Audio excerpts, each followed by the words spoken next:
السلام علیکم ورحمۃ اللہ، لا حول ولا قوۃ الا باللہ، حسبنا اللہ ونعم الوکیل، یا حی یا قیوم برحمتک استغیث، لا الہ الا انت سبحانک انی کنت من الظالمین، ربنا آتنا من لدنک رحمہ وہیئ لنا من امرنا رشدا، اللهم صل على محمد وعلى آل محمد وأصحاب محمد وأزواج محمد وأمة محمد أجمعين إلى يوم الدين.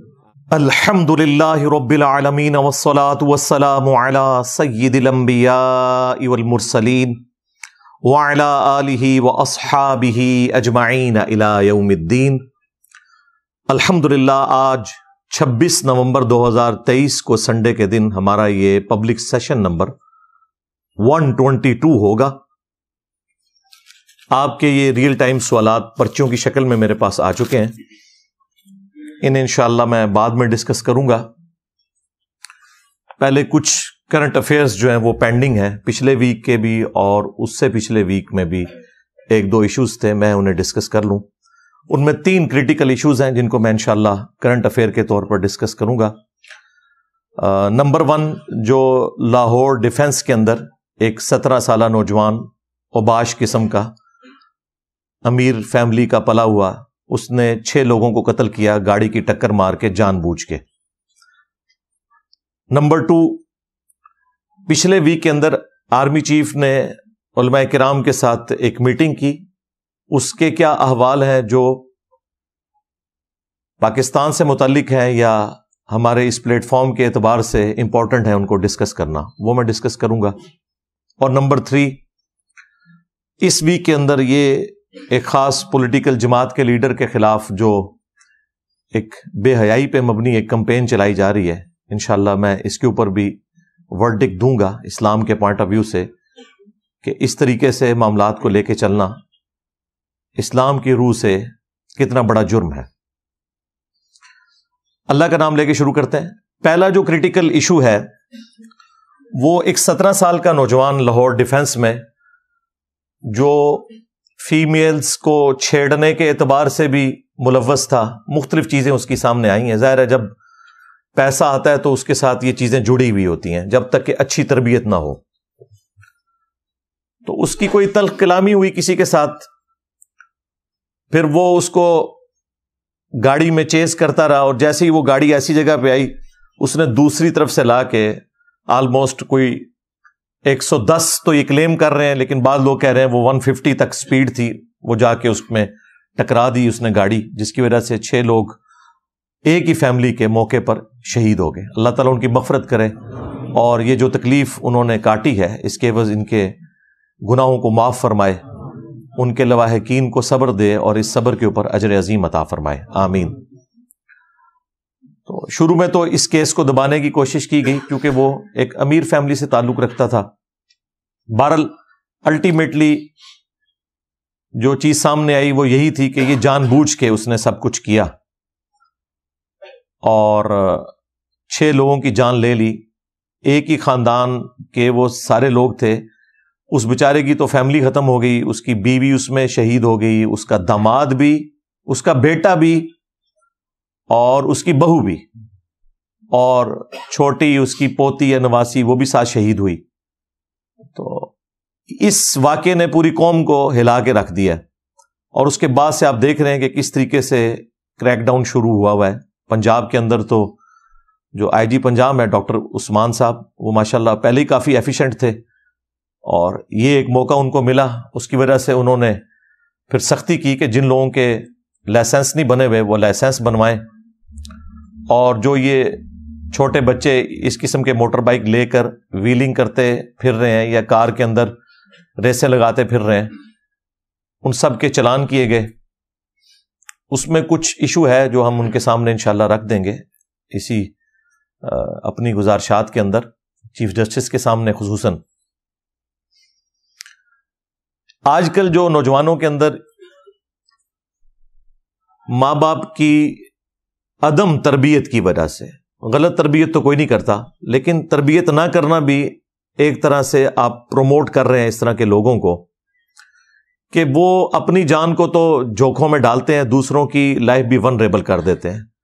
اکثر آپ کو نوجوان 14 اگست کے موقع کے اوپر آگے پیچھے بھی ویلنگ کرتے نظر آئیں گے، اور پھر موٹر بائک کے اوپر وہ لیٹ جاتے ہیں. چلو تم نے خود حرام موت مرنا ہے، مر جاؤ، لیکن جس طریقے سے تم ڈرائیونگ کر رہے ہوتے ہیں، آگے سے کوئی بیچارہ اپنی فیملی کے ساتھ موٹر بائک پہ سفر کر رہا ہے، 2 بچے اس نے ٹینکی پہ بٹھائے ہوئے ہیں، بیوی کو پیچھے بٹھایا ہوا ہے، اور ذرا سا یہ بندہ ڈسٹرب ہوتا ہے تو جا کے اس کو ٹھوک دیتا ہے. تو ان لوگوں کی زندگی چھیننے کا تو تمہیں اختیار نہیں تھا. تو ماں باپ کو بڑی کڑی نظر رکھنی چاہیے اپنی اولاد کے اوپر کہ ان کی ایکٹیویٹیز کیا ہیں. کئی جو ہیں وہ اسکول کالجز کے اندر، خصوصاً کیپٹل سٹی ہمارے اسلام آباد کے اندر، تو لوگ مختلف قسم کی منشیات کے معاملات کے اندر بھی انوالو ہو چکے ہیں. کوئی شیشہ پی رہا ہے، کوئی چرس، کوئی ہیروئن کا نشہ کر رہا ہے. وہ پھر بہت بعد میں جب بات کھلتی ہے پھر وہ علاج والی ڈومین سے بھی باہر جا چکے ہوتے ہیں، اور علاج کرانے کی کوشش بھی لوگ نہیں کرتے. لوگوں کے اندر اتنی اویئرنیس ہی نہیں ہے. آئس کا نشہ بہت زیادہ ہے، اور یہ خصوصاً ایسا نشہ ہے کہ جو یعنی ایک فیشن کے طور پر اب لوگوں نے اڈاپٹ کرنا شروع کر دیا. جس طرح کسی زمانے میں ہونٹوں کو سرخ کرنے کے لیے لوگ پان کا استعمال کرتے تھے، سگریٹ پیا کرتے تھے، تو اب یہ ایک ماڈرن قسم کا نشہ ہے. اور یہ اس طرح کی ساری چیزیں، فضول خرچی تو اپنی جگہ ہے، لیکن اس اعتبار سے بھی یہ انتہائی ڈینجرس چیز ہے جو اللہ تبارک و تعالیٰ نے قرآن پاک میں فرمایا وَلَا تُلْقُوا بِأَيْدِيكُمْ إِلَى التَّهْلُكَةِ، اپنے ہاتھوں سے اپنے آپ کو ہلاک مت کرو. اس قسم کے جتنے نشے ہیں یہ اپنے ہاتھوں سے اپنے آپ کو ہلاک کرنے کے مترادف ہے. ماں باپ کی ذمہ داری ہے کہ اپنی اولاد کی ایکٹیویٹیز کے اوپر نظر رکھے. ان کو جو پاکٹ منی دیتے ہیں وہ دیکھیں وہ کتنا پاکٹ منی لے رہے ہیں. اس کے علاوہ تو کہیں وہ چوری کر کے تو ماں کے پرس میں سے پیسے نکال کے استعمال تو نہیں کر رہے. لیکن ظاہر ہے یہ ایک دن میں تربیت نہیں ہوتی، بچپن ہی سے اس طرح کی جو سوشل ایتھکس ہیں، اخلاقیات، یہ ماں باپ کا کام ہے کہ وہ بچوں کو سکھائیں. یہ کوئی سلوشن نہیں ہے کہ ماں باپ جو ہے وہ اپنا پرس چھپا کے رکھیں. گھر میں آپ کتنا چھپا کے رکھ سکتے ہیں؟ ان کی ٹریننگ بچپن سے ایسی کریں کہ پرس سامنے بھی پڑا ہو تو وہ اتنے ہی پیسے اٹھائیں جتنی پاکٹ منی ہے ان کی. بہتر تو یہ ہے کہ جیسے ہی تھوڑے سے سمجھدار ہوں بچے تو مہینے کی ان کی پاکٹ منی فکس کرتے ہیں. انہیں یہ پتا چلے کہ ہم نے اس بجٹ کے اندر کس طریقے سے گزارا کرنا ہے. اسی طریقے سے یہ پیٹرول کا بھی خرچہ ان کو اتنے ہی دیں کہ وہ کالج سے گھر تک یا یونیورسٹی سے گھر تک آ سکیں، اور ادھر ادھر جو آوارہ گردی ہے وہ اوائڈ کریں. ہاں کبھی کبھار کوئی کسی کی کوئی گیٹ ٹوگیدر ہوتی ہے، کوئی دوست مل کے کوئی پکنک پارٹی کر لیتے ہیں، وہ ٹھیک ہے، ان چیزوں سے بالکل نہیں روکنا چاہیے. بعض آرتھوڈاکس قسم کے جو ماں باپ ہیں وہ ان چیزوں کے اوپر بھی قدغن لگاتے ہیں، تو وہ بھی بالکل غلط ایٹیچیوڈ ہے، وہ دوسری ایکسٹریم ہے. لیکن بہرحال خصوصاً جن لوگوں کے گھروں میں رزق کی فراوانی ہے ان کو اس اعتبار سے دیکھنا چاہیے کہ وہ اپنے بچوں کو ایکسیسو پیسہ تو نہیں دے رہے کہ وہ پیسہ وہ غلط کاموں میں استعمال کرنا شروع کر دیں. پھر اس کا اینڈ رزلٹ یہ ہوگا جو یہ 17 سالہ نوجوان نے جو حرکت کی ہے. ماں باپ بھی ذلیل ہو گئے، اور اس کے ماں باپ تو ذلیل ہوئے ہیں، اس کی وجہ سے جو لاکھوں ماں باپ پورے پنجاب کے اندر ذلیل ہو رہے ہیں، کیونکہ ظاہر اب تو سختی کر دی گورنمنٹ نے. اور سختی کا یہ نتیجہ ہوا ہے کہ چھوٹے بچے جو آلریڈی موٹر بائکس میں سفر کر رہے تھے، بےچارے جو شریف بچے بھی اچھے طریقے سے چلا سکتے تھے، اور بعض گھروں کی جینون یہ مجبوری ہے کہ ان کے گھروں میں کوئی میل بڑا ممبر نہیں ہوتا یا کوئی بیمار ہوتا ہے، تو وہ اپنی بڑی سسٹر کو چھوڑنے کے لیے یا کبھی اپنی والدہ کو چھوڑنے کے لیے school, college, hospital motor bike چلا لیتے ہیں. اب یہ شریف بچے ہیں، لیکن ظاہر ہے کہ عمریں تو ان کی بھی ابھی اتنی نہیں ہے، اس کی وجہ سے ان کے بھی چالان ہو رہے ہیں، اور چالان تک، جرمانے تک بات رہتی پھر بھی ٹھیک تھی، ایف آئی آر کاٹی جا رہی ہیں. اچھا، یہ جو پنجاب پولیس کر رہی ہے یا ٹریفک پولیس، وہ اپنی جگہ بالکل درست ہے. انہوں نے تو قانون کے مطابق چلنا ہے. یہ پارلیمنٹ کا کام ہے کہ وہ قانون کے اندر اس طرح کی جو کمزوریاں ہیں ان کو دور کر کے ان کے ہاتھوں میں ایسا قانون پکڑائیں کہ جس کے مطابق وہ معاملات کو لے کے چل سکیں. اب آئی جی پنجاب سے میں اخلاقاً تو ریکویسٹ کر سکتا ہوں لیکن قانوناً کوئی ریکویسٹ نہیں کر سکتا. اس میں میرا خیال ہے چیف جسٹس صاحب کا کام ہے, قاضی فائز عیسیٰ صاحب ماشاءاللہ اپرائٹ جج ہیں, دلیر جج ہیں, ان کا کام ہے کہ اس میں کوئی وقتی طور پہ کوئی آرڈر ایسا نکال دیں جب تک ہماری یہ نیکسٹ پارلیمنٹ سامنے نہیں آتی الیکشنز کے بعد, اور پھر پارلیمنٹ کو بھی ڈائریکشن دیں کہ اس طرح کی قانون سازی ہونی چاہیے جس میں اس طرح کے لوگ جو ہیں وہ الگ ہوں ان لوگوں سے کہ جو ویلنگ کر کے یا اوور سپیڈنگ کر کے لوگوں کی لائف کو ونریبل بنا رہے ہیں. ویسے تو آپ نے یہاں دیکھیں کوئی 60 سال کے بوڑھے بھی ویلنگ کرتے آپ کو نظر آ رہے ہیں, ٹھیک ہے, اور بے شرمی کی انتہا ہے کہ ان کو جب سمجھایا جاتا ہے تو آگے سے ایک لفظ وہ منہ سے نکالنے کے لیے تیار نہیں ہوتے کہ ہم نے کوئی غلط کام کیا. تو ویلنگ تو یعنی اس کا تعلق عمر کے ساتھ نہیں ہے, اس کا تعلق جو ہے وہ انسان کی تربیت کے ساتھ ہے اور انسان کی سوچ کے ساتھ ہے. وہ سوچ 60 سال کے کسی بابے کی بھی 15 سال والے لڑکے کی ہو سکتی ہے, اور کوئی 15 سال کا بچہ جو ہے وہ 60 سال کے بابے جیسا میچور بھی ہو سکتا ہے حالات و واقعات کی وجہ سے. تو یہ اس چیز کو تو میں بالکل بلیو نہیں کرتا کہ جی 18 سال میں جا کے لائسنس بننا چاہیے. بالکل میں تو اس قانون کو ہی شرعی طور پر بھی درست نہیں سمجھتا, اخلاقاً بھی درست نہیں سمجھتا.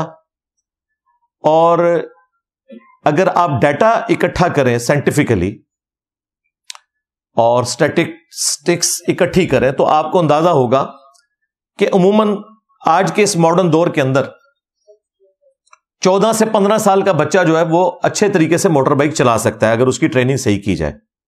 اسی لیے آپ دیکھ لیں کہ یو کے میں جو پروویژنل سرٹیفکیٹ ہے, اجازت نامہ, وہ آلموسٹ 16 سال کی عمر میں موٹر بائک چلانے کا وہ دے دیتے ہیں. لائسنس جا کے 17-18 سال کی عمر میں بنتا ہے لیکن موٹر بائک بچہ چلا سکتا ہے. اور یو ایس اے میں یہ آلموسٹ 15.5 سال کی عمر میں وہ اجازت دے دیتے ہیں. ہم ابھی تک 18 سال کی عمر میں بیٹھے ہوئے ہیں, اور میں یہ مانتا ہوں کہ دنیا کے اکثر ملکوں میں 17-18 سال کی عمر ہے. لیکن تھوڑا یعنی اب اس سلسلے سے باہر نکلیں. ہم جیسے غریب ملک جہاں پہ لوگ ویگنوں کے کرائے افورڈ ہی نہیں کر سکتے, وہاں پہ اگر 2 بھائی یا بہن بھائی موٹر بائک پہ چلے جاتے ہیں وہ بےچارے 5-6 ہزار روپیہ مہینے کا بچا لیتے ہیں اپنی فیملی کا, اور بےچارے وہ شریف فیملی سے تعلق رکھنے والے لوگ ہیں, ان کو تو یہ سزا نہیں ملنی چاہیے کہ اب وہ گاڑیاں لگوائیں. وہ گاڑیاں کیسے لگوائیں؟ میں نے تو اب سکولز کے باہر بعض فیمیلز کو بھی دیکھا ہے کہ وہ بھی پورے حجاب کے اندر موٹر بائک چلا کے اپنے بچوں کو چھوڑنے کے لیے آتی ہیں, کیونکہ گاڑیاں تو ہر بندہ افورڈ نہیں کر سکتا.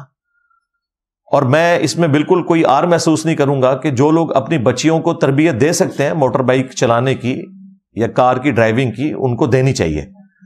یہ ایک فن ہے جو ضروری فن ہے, آپ کے پاس ہونا چاہیے, کسی بھی وقت ضرورت پڑ سکتی ہے. رہا شرعی مسئلہ, تو شرعی مسئلہ تو اپنی جگہ موجود ہے. صحیح بخاری اور صحیح مسلم دونوں کے اندر یہ حدیث موجود ہے. عبداللہ ابن عمر رضی اللہ تعالیٰ عنہ کہتے ہیں کہ غزوہ احد کے موقع پر مجھے نبی صلی اللہ علیہ وآلہ وسلم کے سامنے پیش کیا گیا, نوجوانوں کو پیش کیا جا رہا تھا کہ کن کو جہاد میں ہم نے شامل کرنا ہے, کون سے چھوٹی عمر کے بچے ہیں, کون سے بڑے ہیں جن کو ہم جہاد میں لے جائیں اور چھوٹوں کو یہیں چھوڑ جائیں. تو کہتے ہیں کہ نبی علیہ السلام نے مجھے جانے سے منع فرما دیا. اور پھر جب غزوہ خندق کا موقع آیا اس وقت میری عمر 15 سال تھی. کتنی؟ 15 سال. اور یہ 15 سال ہے لیونر ایئرز کے اعتبار سے, چاند کے مہینوں کے اعتبار سے. سولر ایئرز کے اعتبار سے 14.5 سال جو ہمارا چل رہا ہے. 14.5 سال کی عمر میں سولر ایئرز کے اعتبار سے اور لیونر ایئرز کے اعتبار سے 15 سال کی عمر میں عبداللہ ابن عمر کو جب نبی علیہ السلام کے سامنے خندق کے موقع پر پیش کیا گیا تو آپ نے انہیں جہاد میں جانے کی اجازت دے دی. اس حدیث کے ساتھ امام بخاری اور امام مسلم نے خلیفۃ المسلمین سیدنا عمر ابن عبد العزیز رحمہ اللہ تعالی کا قول نقل کیا. وہ کہتے ہیں کہ بس یہ بینچ مارک ہے مرد کے لیے کہ وہ کس عمر میں بالغ ہوگا اور وہ اپنے سارے معاملات کو آگے لے کے چلے گا, چاہے وہ جہاد اور قتال سے متعلق ہوں چاہے باقی معاملات ہوں. ظاہر جہاد اور قتال کے لیے جا سکتا ہے تو موٹر بائک بھی ڈرائیو کر سکتا ہے, وہ گاڑی بھی ڈرائیو کر سکتا ہے, اس میں تو کوئی ایشو نہیں ہے. تو یہ بینچ مارک ہے 14.5 سال کی عمر. میرا خیال ہے اسلامک پوائنٹ آف ویو سے 14.5 سال کی عمر میں ایک نوجوان لڑکے کا لائسنس بن جانا چاہیے موٹر بائک کا. ٹیسٹ لیں, ٹریننگ دیں, ہیلمٹ کی اہمیت بھی ان کو بتائیں, سب کچھ بتائیں. لیکن یہ 18 سال کی عمر تک, 18 سال کی عمر بہت زیادہ عمر ہے.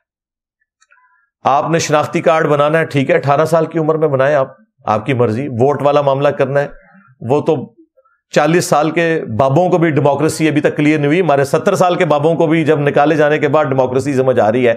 وہ تو میرے اعتبار سے تو وہ 70 سال کے بابے بھی ووٹ ڈالنے کا حق نہیں رکھتے, جنہیں ڈیموکریٹک ویلیوز کا ہی نہیں پتا. جب تک سسٹم کے اندر ہوتے ہیں تو سیم پیج ہوتے ہیں, باہر نکلتے ہیں تو جہاد کرتے ہیں اسٹیبلشمنٹ کے خلاف. اندر ہوتے ہیں تو سسٹم کے بینیفیشری ہوتے ہیں, جب باہر نکلتے ہیں تو ووٹ کو عزت دو کا نعرہ لگاتے ہیں. تو میرے اعتبار سے تو ایسے لوگ بھی ووٹ ڈالنے کے اہل نہیں ہیں, تو باقی چھوڑ دیں. لیکن چلیں دنیاوی نارمز کے اندر ٹھیک ہے, آپ 18 سال عمر رکھ لیں. لیکن یار یہ جو عمر ہے موٹر بائک چلانے والی, یہ 18 سال تو مطلب میں نے تو اپنے بچوں کو 12 سال کی عمر میں موٹر بائک کی ٹریننگ دے دی, اور وہ مجھ سے اچھی موٹر بائک چلا لیتے ہیں, کیونکہ میں نے ان کو ساری یہ جو ٹریفک کے قوانین اور یہ ساری چیزیں, ظاہر ہے سائیکل تو بچے چلانے شروع کر دیتے ہیں, بس سائیکل کے بعد موٹر بائک پہ شفٹ کرنا ہے, تو ظاہر ہے آپ کسی گراؤنڈ میں لے جائیں اور آہستہ آہستہ ان کی ٹریننگ کریں. تو میں تو چلے افورڈ کر بھی لوں گا, لیکن زیادہ تر آبادی تو ہماری افورڈ نہیں کر سکتی کہ وہ گاڑیوں میں بچوں کو بھیجے. ان سے موٹر بائک چھیننا یعنی ان کی غربت کا مذاق اڑانے کے مترادف ہے. لیکن اس میں ظاہر ہے کہ ہم گورنمنٹ کو یا اداروں کو بلیم نہیں کریں گے, وہ تو بیچارے پابند ہیں اس قانون کے جو بنایا گیا. اب قانون میں اس اعتبار سے ہمیں ایک اویئرنیس لوگوں میں پیدا کرنی چاہیے, خصوصاً ہمارے جب نمائندے اگلے الیکشنز میں جائیں گے, کہ وہ پارلیمنٹ میں اس معاملے کو ٹیک اپ کریں. پاکستان جیسا غریب ملک یہ افورڈ نہیں کر سکتا کہ یہاں آپ کہیں جی 18 سال کی عمر سے پہلے کوئی موٹر بائک چلا نہیں سکتا, کوئی کار چلا نہیں سکتا. لوگوں کے جینوئن پرابلم ہے, اور زیادہ تر لوگوں کے. اچھا, اب یہ جو ایف آئی آرز کٹ رہی ہیں, اس میں میں آئی جی صاحب سے پرسنلی ریکویسٹ کروں گا اور چیف جسٹس صاحب سے کہ یہ ایف آئی آرز والا معاملہ ختم کریں. چلے وقتی طور پہ آپ نے کچھ کرنا ہے, کوئی جرمانہ کر لیں, لیکن ایف آئی آر کاٹ کے آپ اس بندے کی پوری لائف کو ایک اس اعتبار سے تکلیف میں ڈال رہے ہیں کریکٹر سرٹیفکیٹ کے پوائنٹ آف ویو سے, اور اس کا کوئی کرمنل ریکارڈ پہلے اور کوئی نہیں ہے, یہ اس کی ایف آئی آر کٹ گئی تو وہ اب سرکاری ملازمت تو کوئی نہیں کر سکتا. باہر کے ملکوں میں جانا بھی ایسے لوگوں کے لیے, انہوں نے یہ تو نہیں دیکھنا کہ یہ اس کا کرائم کس لیول کا تھا. ادھر تو ٹریفک سگنل کو توڑنا بھی بہت بڑا کرائم ہے. تو یہ جو ایف آئی آرز والا سلسلہ ہے نا, اس کو ریورس کریں. جن کی کاٹی جا چکی ہیں وہ اگر جوڈیشری میں جاتی ہیں تو چیف جسٹس صاحب نوٹس لے کے ایٹ لیسٹ ان ایف آئی آرز کو ختم کروا کے ٹھیک ہے جرمانے ان کے اوپر ڈالیں, اور کوئی درمیان کا راستہ نکالیں. اس طریقے سے لوگوں کو تکلیف میں مبتلا نہ کریں. اور جن لوگوں کے لائسنس نہیں بنے ہوئے ان کے بننے چاہیے. ابھی تو ہمارے جیلم شہر کے اندر تو میں دیکھ رہا ہوں کہ وہ جو لائسنس بنانے والا دفتر ہے اس کے باہر تو اس قدر جھمگٹا لگا ہے جیسے وہاں پہ کوئی مفت بریانی بانٹ رہا ہے. کیونکہ جو لوگ واقعی جنرلی جن کے لائسنس بننے چاہیے تھے, لوگ 10-10 سال سے موٹر بائک چلا رہے ہیں, ان کے لائسنس نہیں بنے ہوئے ہیں, اب وہ بھی بنا رہے ہیں. چلیں یہ تو اس میں سے ایک پازیٹیو چیز نکلی ہے کہ سارے لوگ بنائیں. لیکن یہ جو بچوں والا معاملہ ہے, اس میں یہ میری ریزرویشن تھی, تو میں نے اس لیے ضروری سمجھا کہ اسے آپ کے سامنے رکھ دوں. اب وہ اس بچے کی طرف آئیں جو 17 سال کا لڑکا تھا. اب ظاہر ہے کہ وہ پیسے والی اسامی ہے, اور لوگ پیچھے سے زور بھی لگا رہے ہیں کسی طریقے سے جیونائل والا معاملہ ہو جائے, یعنی کہ چھوٹی عمر کا یہ بچہ ہے تو اسے چھوڑ دیا جائے. 17 سال کا لڑکا وہ ایک نوجوان بچہ ہوتا ہے, کوئی چھوٹی عمر کا نہیں ہے, نہ وہ کوئی پاگل ہے. اس کے اوپر وہ حدیث بھی فٹ نہیں ہوگی جو صحیح بخاری کے اندر موجود ہے, اور سنن ابن ماجہ کے اندر پوری سند ہے اس کی, مولا علی کا قول ہے صحیح بخاری کے اندر, اس کانٹیکسٹ میں کہ حضرت عمر نے اپنے دور میں ایک مجنون شخص کے اوپر جب حد جاری کی تو سیدنا علی نے سیدنا عمر کی مخالفت کرتے ہوئے کہا کہ امیر المومنین, آپ کو نہیں پتا کہ 3 لوگوں سے اللہ تعالیٰ نے قلم اٹھا لیا ہے, ایک مجنون جو پاگل شخص ہے, دوسرا سویا ہوا شخص, اور تیسرا وہ شخص جو کہ ابھی نابالغ ہے. تو حضرت عمر نے اپنا ڈیسیژن واپس لے لیا. یہ حدیث پوری سند کے ساتھ مولا علی ہی نے روایت کی ہے رسول اللہ صلی اللہ علیہ وآلہ وسلم سے سنن ابن ماجہ کے اندر. تو یہ حدیث بالکل واضح ثبوت ہے. لیکن یہ بچہ تو اس کیٹیگری میں فال نہیں کرتا, یہ نابالغ کوئی نہیں تھا. بالغ ہونے کی عمر تو میں نے آپ کو بخاری اور مسلم سے بتا دی ہے کتنی ہے, 14.5 سال.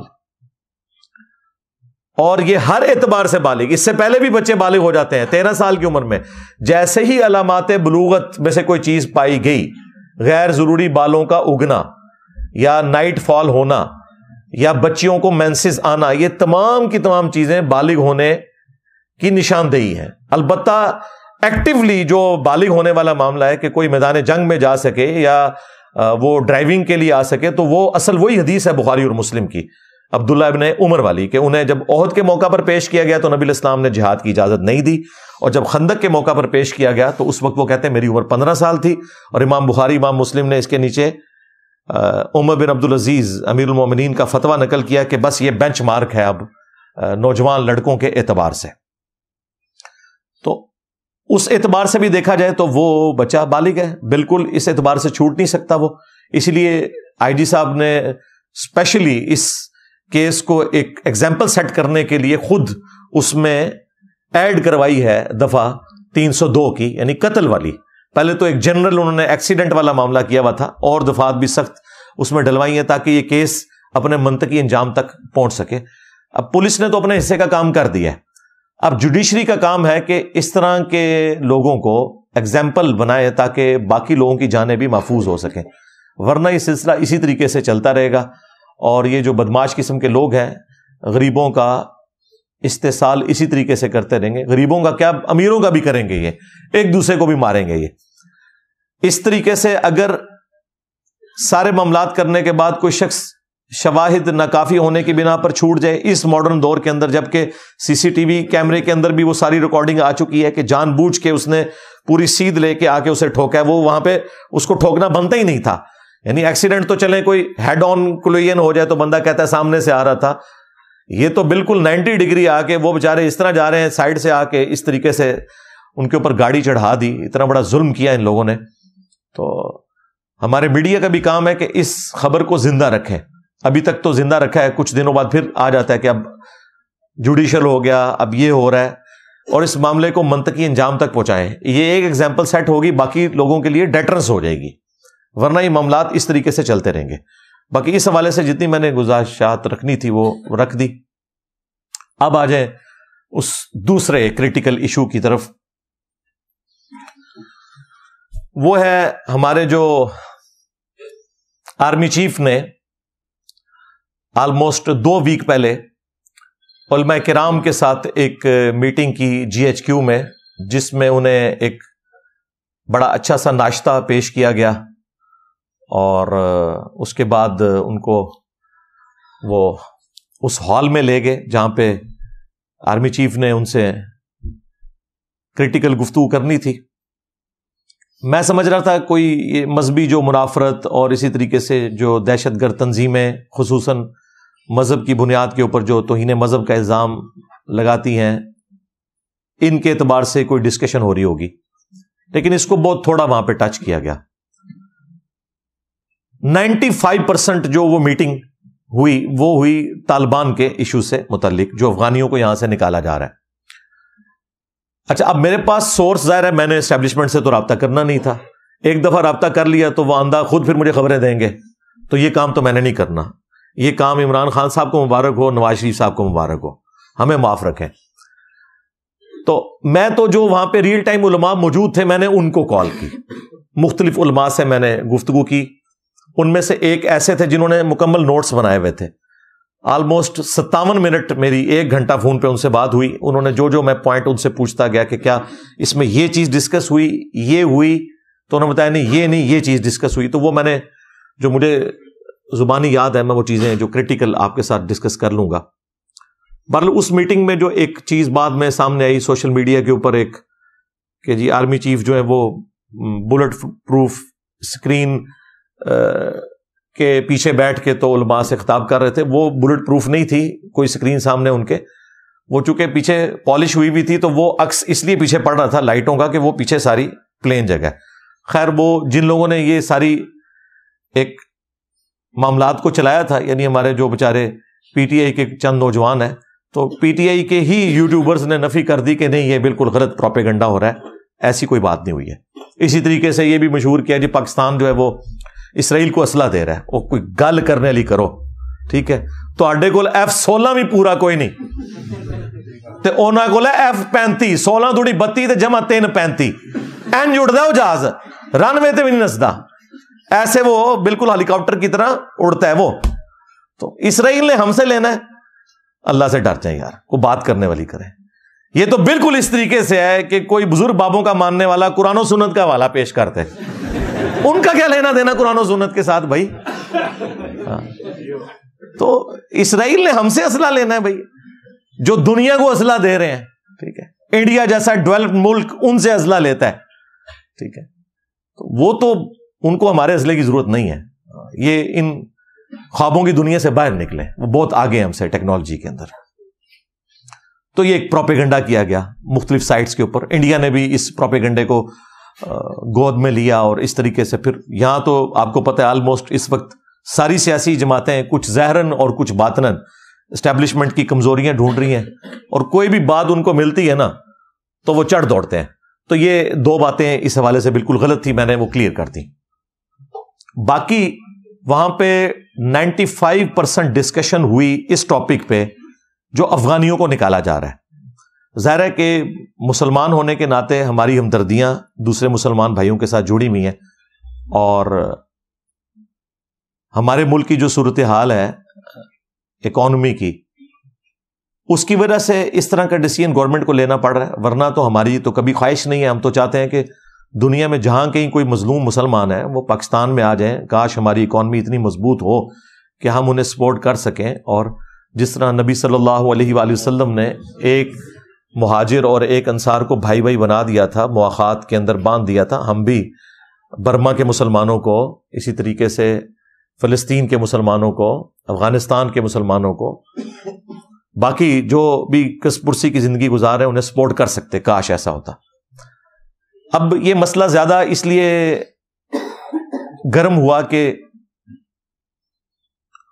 آپ کو پتہ ہے کہ جب تک امریکہ یہاں موجود تھا تو مشرف صاحب نے جو غلط ڈیسیژن کر کے پاکستانی قوم کو اور پاکستان کے اداروں کو امریکہ کی جنگ کے اندر جھونک دیا, اس کی وجہ سے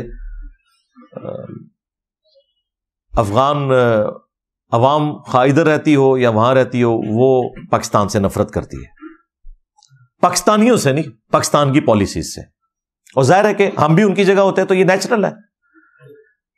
اور اس کی پھر ایگزیجریشن یہ ہوئی کہ یہاں پہ ٹی ٹی پی بن گئی, اور انہوں نے پاکستانی فوج کو شہید کرنا شروع کر دیا, عوام کے اوپر حملے کرنے شروع کر دیے,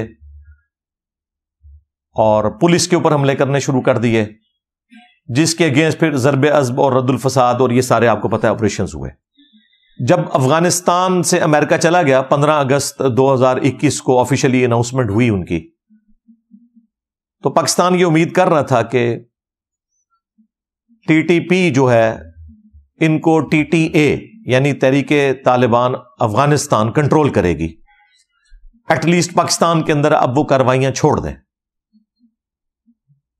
اور اس میں ٹی ٹی پی کے بھی کئی دہشت گرد ایسے تھے جو امریکہ کی جیلوں میں تھے. افغانستان کو جب آزادی ملی امریکہ سے تو ان جیلوں سے وہ لوگ بھی چھوٹ گئے. اب پاکستان کی ڈیمانڈ تھی کہ ان لوگوں کو ہمارے حوالے کریں, انہوں نے ہمارے حوالے نہیں کیا. پاکستان نے پھر بھی صبر کا مظاہرہ کیا کہ ٹھیک ہے اپنے پاس بھی رکھنا ہے تو انہیں لگام دے کے رکھیں. لیکن آپ کو پتا ہے کہ پچھلے کچھ عرصے سے دہشت گردی کے واقعات کتنے زیادہ ہو گئے بلوچستان کے اندر, ناردرن ایریاز کے اندر. ابھی یہ حالیہ واقعہ جو ہوا میاں والی میں, جس کی ساری تفصیلات میڈیا میں نہیں آئی اور میں بھی بتا کے آپ کا دل دکھی نہیں کرنا چاہتا, اس کے بعد پھر پاکستانی فوج جو ہے نا انہوں نے کہا کہ اب ہم اس حوالے سے کلیئر سٹانس لیں گے. حالانکہ ان کو پہلے ہی پتا ہونا چاہیے تھا. دیکھیں افغان امور کے جو ماہر ترین صحافی ہیں نا پاکستان میں, بلکہ میں کہتا ہوں پورے سب کانٹیننٹ میں, وہ سلیم صافی صاحب ہیں. آپ پچھلے 10 سال کے ان کی جتنی بھی گفتگو اٹھا کے دیکھیں, وہ پہلے دن سے یہ کہہ رہے ہیں کہ ٹی ٹی اے اور ٹی ٹی پی میں کوئی فرق نہیں ہے, ایک ہی سکے کے دو رخ ہے. کیونکہ ٹی ٹی پی تو بنی اس بنیاد کے اوپر تھی کہ افغانستان کے اندر امریکہ کیوں آیا اور پاکستانی فوج نے ان کا ساتھ کیوں دیا. تو یہ کیسے ہو سکتا تھا کہ ٹی ٹی پی اور ٹی ٹی اے ایک دوسرے سے الگ ہوں؟ وہ افغان طالبان کی سپورٹ میں پاکستان سے لڑ رہے تھے. باقی ان کا جو غلو ہے وہ اپنی جگہ, وہ آپ کو پتا ہے سب سے زیادہ میں ہی اس طرح کے نان اسٹیٹ ایکٹرز, خواہ وہ طالبان میں ہوں خواہ وہ باقی جماعتوں میں ہوں, مذہبی یا سیاسی جماعتوں میں, میں تو اس طرح کی کسی بھی اسٹرگل کو جائز نہیں سمجھتا. میں اس دور میں بھی جائز نہیں سمجھتا تھا جب ہماری اسٹیبلشمنٹ نے ان کو گود میں لے کے جہادی تنظیمیں بنائی ہوئی تھیں اور کشمیر میں جہاد ہو رہا تھا. میں تو اسے بھی فراڈ سمجھتا تھا کہ یہ ہمارے گھاٹے فٹ ہوگا. اور میری ویڈیوز ریکارڈ ہیں, یہ نہ سمجھے کہ میں زبانی کلامی باتیں کر رہا ہوں. یوٹیوب تو جھوٹ نہیں نہ بولتی. 2012-13 کی میری ویڈیوز اٹھا کے دیکھ لیں. لیکن بہرحال ان کو سمجھ لیٹ آئی. اب جب یہ آئی ہے تو اب انہوں نے کہا ٹھیک ہے, پھر اب ہم ان کو اپنے طریقے سے جواب دیں گے, کیونکہ الٹیمیٹلی جو طالبان ہیں افغانستان والے, انہوں نے کہا جی آپ اپنے معاملات کو خود دیکھیں. چٹا جواب دے دیا. ان کا اچھا پھر ہم دیکھیں گے نا, تو پھر ہم یہ دیکھیں گے کہ جتنے یہاں پہ غیر قانونی لوگ آباد ہیں آپ کے, ہم ان کو واپس کریں گے. ظاہر ہے یہ جینوئن رائٹ تھا پاکستان کا. اب اس میں آلموسٹ 2.25 لاکھ کے قریب ایسے افغانی بھی ہیں جن کے شناختی کارڈ جعلی ہیں. ان میں سے کئی پاکستان میں رہ رہے ہیں اور پاکستان کے شناختی کارڈ سے دوسرے ملکوں میں آباد ہیں. ان کے شناختی کارڈ بھی سارے کینسل ہو گئے. اب ظاہر وہ وہاں سے بھی نکالے جائیں گے. اسی وجہ سے افغانیوں کے دل میں پاکستانیوں کے لیے یا پاکستان کی گورنمنٹ کے لیے نفرت آئی. لیکن یہ آغاز جو ہے نا وہ TTA کی طرف سے ہوا ہے, یعنی تحریک طالبان افغانستان. انہوں نے TTP کے مسئلے میں پاکستان کا ساتھ نہیں دیا, تو اس کے اگینسٹ پھر یہ میاں والی والا جو واقعہ, اس نے تو ایک سمجھ لیں ایک آخری جو ایک کوئی تھوڑا بہت کوئی رشتہ تھا نا ایک دھاگے سے بندھا ہوا, وہ بھی توڑ دیا. اب فوج نے بالکل کلیئر کٹ ڈیسیژن کر لیا, اور یہ اس میٹنگ کا 95% ایجنڈا تھا جو تمام مکاتب فکر کے علماء کو آرمی چیف نے بلایا ہوا تھا. اب یہ آپ کو علماء کرام باہر تو یہ سارے بڑے بڑے قد کاٹ والے علماء ہیں, مفتی منیب الرحمان صاحب ہوں, مفتی تقی عثمانی صاحب ہوں, باقی لوگ ہوں. ادھر ان کی باتیں سنیں, اندر کسی کی آواز بھی نہیں چین والی نکلی کہ کوئی ہم اپنی کو بات کسی طریقے سے. انہوں نے کلیئر کٹ بھائی ہماری یہ پالیسی ہے. مفتی تقی عثمانی صاحب نے تھوڑی سی گفتگو کی, ان کو بھی شٹ اپ کال دے دی گئی کہ بھائی اس طرح نہیں ہوگا جس طرح آپ کہہ رہے ہیں. پہلے بھی ہم کئی بار ان کے ڈسے جا چکے ہیں, اور اکثر علماء تو وہاں پہ نعرے ہی لگاتے رہے, سپاس نامے ہی پڑھتے رہے, اور وہ بدماش قسم کی دہشت گرد تنظیموں کے علماء بھی وہاں موجود تھے جو باہر آپ کو بڑے بڑے بھاشن دیتے ہیں دلیری کے, اور اندر وہ یہ کہہ رہے تھے آپ کو پتہ ہے ہم تو ہے ہی آپ کے بندے ہیں, ہاں اب بھی ہم آپ کے ہی رہیں گے. وہ اپنا وہ یقین دلاتے رہے. اور پھر ہمارے جو ایک مشہور زمانہ ہے طاہر اشرفی صاحب, ہاں وہ جس حکومت میں بھی ہوں اس کے حق میں نعرے لگاتے ہیں. وہاں انہوں نے ایک بڑی لمبی تقریر کی. انہوں نے کہا آرمی چیف گورنمنٹ جو ہے نا آپ ہی چلاتے رہے, الیکشنز کی کوئی ضرورت نہیں ہے, عوام کوئی الیکشن نہیں مانگ رہی ہے, یہ پتہ نہیں کس عوام کی بات کر رہا ہے. ٹھیک ہے, تو یہ لوگ ہوتے ہیں جو بڑوں کے دماغ خراب کرتے ہیں. اسی قسم کے لوگوں نے ضیاء الحق کا دماغ خراب کیا تھا. خیر اس آرمی چیف کی تو ابھی تک اس حوالے سے کوئی اس طرح کی سٹیٹمنٹ نہیں آئی ہے. مجھے تو یعنی میں نے اس وقت بھی جب PTI والے اور پیپلز پارٹی والے کہہ رہے تھے الیکشن کوئی نہیں ہوں گے, میں نے کہا تھا انشاءاللہ فروری تک الیکشن ہو جائیں گے. کیوں؟ اس وقت ملک جس سچویشن میں ہے نا, فوج اس کا گند اپنے کندھوں پہ اٹھانے کے لیے تیار نہیں ہے. ان کی ہمیشہ خواہش یہی ہوتی ہے کہ کوئی پولیٹیشین ہی کالخ اپنے منہ کے اوپر ملے, ہمیں کوئی گالی نہ نکالے. تو ظاہر ہے یہ اکانومی ظاہر ہے وہ سنبھال بھی نہیں سکتے. جب سنبھال نہیں سکتے تو سامنے کوئی پولیٹیشین بھی چاہیے جو آ کے اسے سنبھالے, اور اگر خدا نہ خواستہ نہ سنبھلے تو اس گناہ کا وبال بھی اس کے اوپر جائے, تو وہ افورڈ کر نہیں سکتے.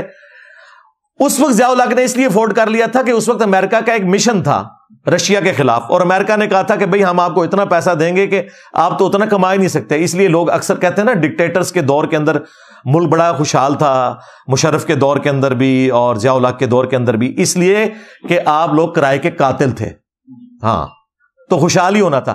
اب انہیں کوئی کرائے کے قاتل نہیں چاہیے کہ وہ ہمارے آرمی چیف کو کہیں کہ بھئی آپ سنبھال لیں. تو اس وقت تو یہ آپ بھول جائیں. اب جو بھی ہے پولیٹیکل گورنمنٹ ہی آنی ہے انشاءاللہ, الیکشن بھی ٹائم پہ ہو جائیں گے. بال وہاں پہ سپاس نامے یہ لوگ پڑھتے رہے, جیسے کوئی مطلب آرمی چیف کو امیر المومنین جس طرح ڈکلیئر کر دیا جاتا ہے نا, اس طریقے سے وہ. لیکن ظاہر ہے کہ سمجھدار لوگ جو ہیں وہ باتیں سن لیتے ہیں. ظاہر ہے اس نے اب یہ تو نہیں کہنا تھا, تعریف تو کسی کو نہیں بری لگتی, تو یہ بھی نہیں کہنا تھا کہ شٹ اپ کال دیتے. ٹھیک ہے سن لی, باقی کرنا وہی ہے جو آپ نے کرنا ہے. بال انہوں نے کہا جی آپ کی ذمہ داری یہ ہے کہ اب اپنے محراب اور ممبر سے آپ لوگوں کو یہ ایجوکیٹ کریں کہ ہم افغانیوں کے ساتھ کوئی ظلم نہیں کر رہے. جو لوگ ورک پرمٹ لے کے یہاں آئے ہوئے ہیں وہ کام کرتے رہیں گے. اسی طریقے سے جو لوگ واقعی جن کی یہاں پہ رشتہ داریاں ہیں اور انہیں نیشنلٹی مل چکی ہے, ان کی نیشنلٹی کینسل نہیں ہوگی. جو جعلی شناختی کارڈ والے لوگ ہیں اور جو غیر قانونی رہ رہے ہیں, ہم ان کو نکالیں گے اور اچھے طریقے سے انہیں رخصت کر دیں گے, اور ہماری اپنی مجبوری ہے.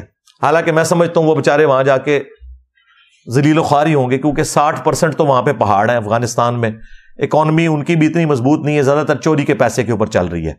آپ کو تو یہ بتایا گیا کہ وہ تسبیح پھیرنے سے چل رہی ہے, نہیں, چوری کے پیسے کے اوپر اکانومی ان کی چل رہی ہے. اور ظاہر ہے چوری کا پیسہ اب جب رکے گا تو ان کی اکانومی بھی نیچے آ جائے گی. کیسے چل سکتا ہے؟ اسمگلنگ کے اوپر اور یہ سارے معاملات. پاکستان کو اپنا لاس ہو رہا ہے آلموسٹ $7.5 ارب ہر سال نقصان ہوتا ہے اس چوری کی اکانومی کی وجہ سے, اور اس کا فائدہ ان کو ہوتا تھا. تو بہرحال اب انہوں نے ڈیسائیڈ کر لیا کہ یہ اب اینڈ ہے, اور مجھے نہیں لگتا اب یہ اتنی آسانی سے کوئی یہ پالیسی ریورس ہوگی. یہ میجر ایجنڈا تھا, اور علماء کو انہوں نے کہا کہ آپ جا کے لوگوں کو ایجوکیٹ کریں. علماء کو تو اس میں سے کچھ بھی نہیں ملنا.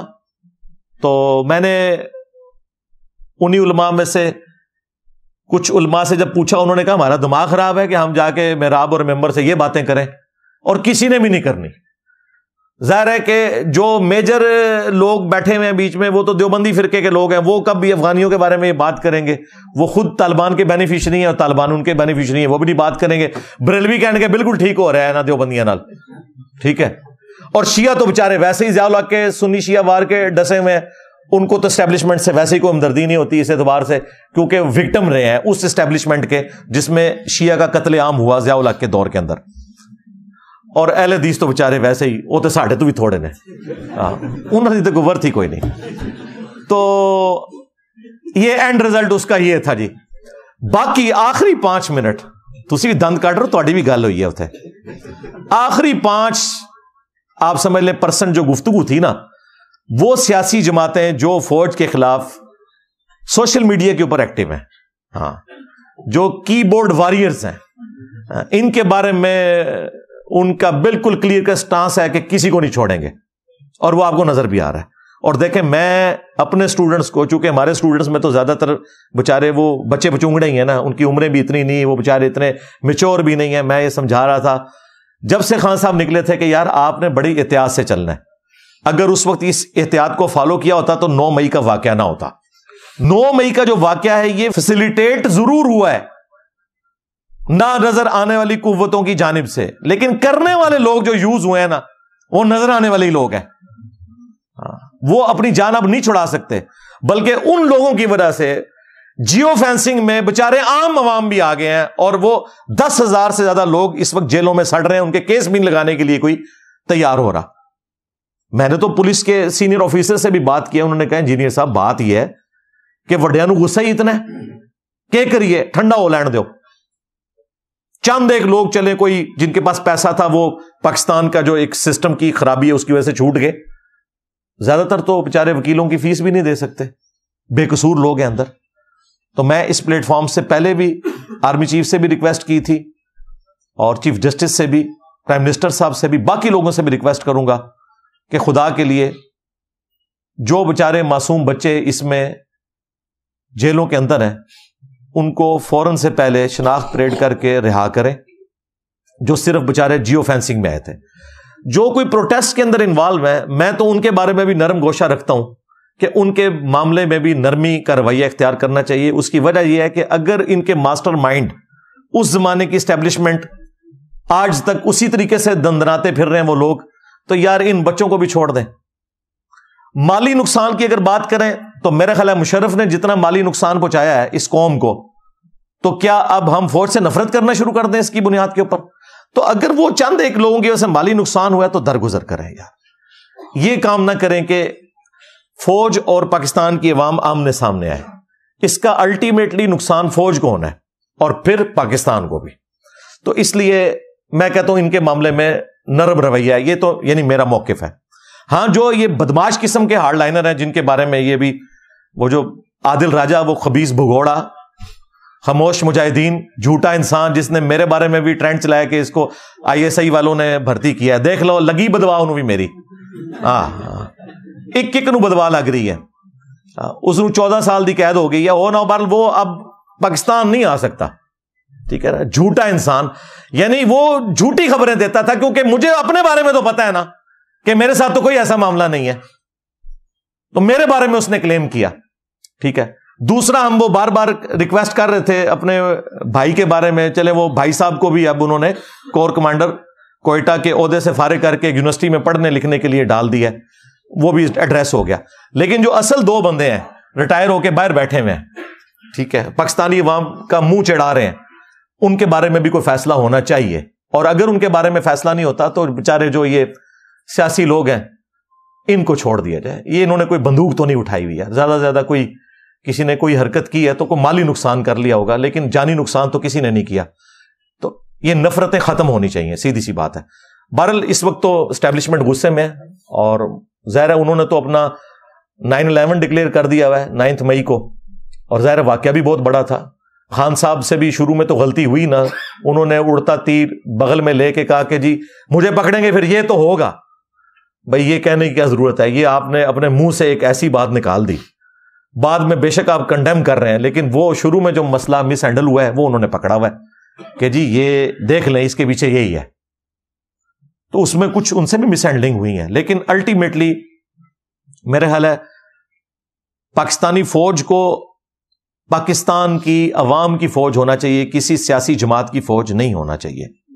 یہ اصل مسئلہ ہے. پہلے یہ فوج پی ٹی آئی کی فوج بنی ہوئی تھی, اب دوسری پارٹیوں کی فوج بنی ہوئی ہے. یہ کام نہیں ہونا چاہیے. ساری پارٹیوں کے لیے برابر والا معاملہ ہونا چاہیے. ہم تو اس پلیٹ فارم سے کوئی بندے بھرتی نہیں کریں گے, ہم کوئی پروٹیسٹ نہیں کریں گے, کوئی روڈ بلاک نہیں کریں گے, لیکن اپنی زبان کے ذریعے حق بات ضرور کرتے رہیں گے, تاکہ اپنے بڑوں کو یہ چیز ریئلائز کرواتے رہیں کہ یار تم نے مرنا ہے, کسی کے ساتھ ظلم نہیں ہونا چاہیے. قرآن پاک میں اللہ تعالیٰ نے واضح یہ فرمایا, وَلَا يَجْرِمَنَّكُمْ شَنَآنُ قَوْمٍ عَلَىٰ أَلَّا تَعْدِلُوا اعْدِلُوا هُوَ أَقْرَبُ لِلتَّقْوَىٰ. دیکھنا کسی قوم کی دشمنی تمہیں اس بات پہ نہ ابھارے کہ تم انصاف کا راستہ چھوڑ دو. انصاف کرو, یہی تقوی کے قریب ہے, یہی تقوی کی روش ہے. تو انصاف کریں, وہ آپ کا رائٹ ہے.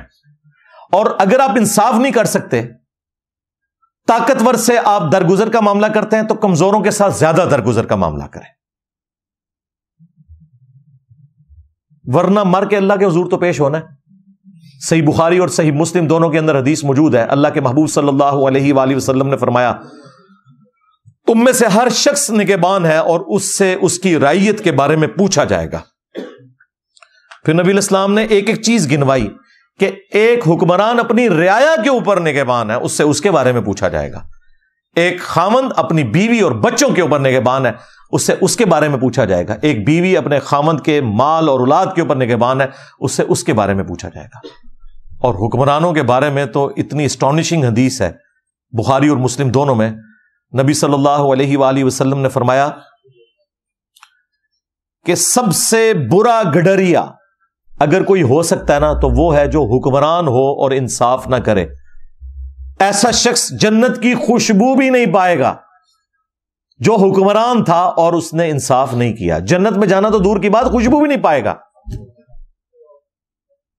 اچھا, یہاں پہ لوگوں کو شوق بڑا ہے شیروانی پہننے کا, ہاں جی, اسی طریقے سے وہ گونے پہننے کا جو ججوں نے پہنی ہوتی ہیں, اس طریقے سے یہ فوجیوں کے بیج لگوانے کا, لیکن پتہ نہیں کہ اس کے ساتھ ہمیشہ کی ناکامیاں یا کامیابیاں جڑی ہوئی ہیں.